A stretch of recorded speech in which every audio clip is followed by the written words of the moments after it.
ia tātou vi atu I lo tātou tua I le suafa o le tama malealo ma le anganga pa ia. O le aso nei, au tau whaafafonga I lon si ufafonga, au ane I whaamaa o tau loto. Tātou vi atu I le atua I lona vi inga.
I whaatasi le li ima utou, I whaatasi fo ia marau nganga, o le folfolanga, le wangli pa ia a luka. O se le au ia te au, e au ese lea ia te au.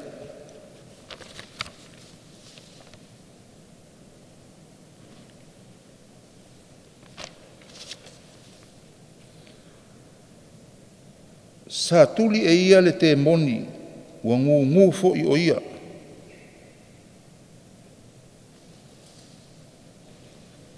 Ua alu I fafo le te moni, o ngana ai lea o le ngu, ua ofo ai lava le motu o tangata, peitai, o isi o ila tau o whaiane, o pele se pulo le ali o te moni, ua tulia ai e ia o te moni, o isi fo I ua tofo, o sa ili mai ia te ia se whailonga mai le langi, a o sila fia e ia o la tau manatu.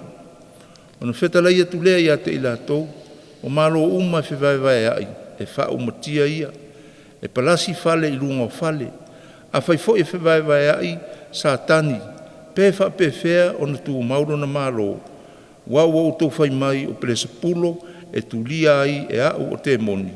A whai o presa pulo e tulia ai e au o te moni. Ia po o ai e tulia ai te moni e a o tau whanau. O lea, e whai mai ai I la tau ma whamasino I a te o tau.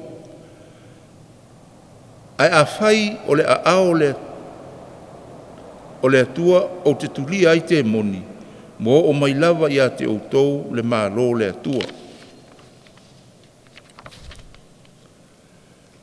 A leo leoina e le tangata malosi mana na upenga lo na fale, ona so ona saunga le mua i lea o ana mea.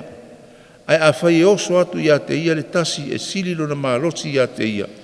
Ua manu malo iai, ona whao ai lea o lana a upenga uma, na ia whaatua tua iai, ma tufa ia na mea na whao.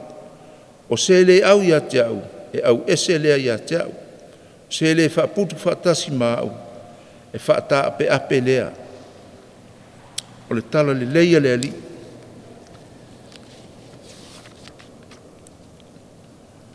O mea tātou te waai ai, e taritonu ngofi e ai foi le loto.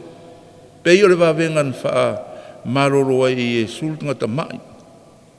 Sa taritonu isi, ai whasiri pe isi, pe leo pe le spulo te ita i o ti Apollo, o mawhai e sul wawenga. Masalo e le i whaalongo le au le taritonu, i le upuna mua fola mai, i mea o le ao o mai, le foi e loto maa i lava. O le situ, o loonga lue pe la foi le ti Apollo, e wha ofi mai lava, e wawahe ese oe ma le mea moni. O oe lava la, ma lau filifilinga, e te manu i ai. Mantua foi e fua lau filifilinga, i mea na e wha alongo ai. O le tatalo, e te rua tala noa ai ma le atua. E te wha alongo ai foi, i mea e finanga lo ai o ia mo oe, e te manu i ai. Ia tātou te talo. Whaaftaita mā i lau whaamalolonga o mātou. Ui ina tele fo i taimi mātou te toe whesiringia ai lo malosi. O le whailonga le nā o lo mātou vai, ma le lea o oina. Lea tua whaamalmalama mātou i le loloto o lo alofa mo i mātou. Ia awane i whiunga o fie mātou pe a lolo wale fo launga. Whamalosi mai mātou te loto tele ai. Amene. Ia e manatu o le tau pausil le anga lofa taruan mua le tau wa tia istas o na la tau sulfa i atu i ate oe. Pato ngatu i lau pui mai ma lau sosoni mai. Me leu sau e fwaiau ma loto malosi o lo whanangolango i ate oe. Pou tau pōra mātou tina o neil tangatanga sala suratu i o au se nofa mai oi o ruma. O ne te mai o tartalonga, o el tina o le atua, ia e alofa mai, e whamanuia mai. Amene. Ia whamanuia mai le atua ia te tatou umalawa, i le suafol te maa ma le alo, ma le anganga pa ia. Amene.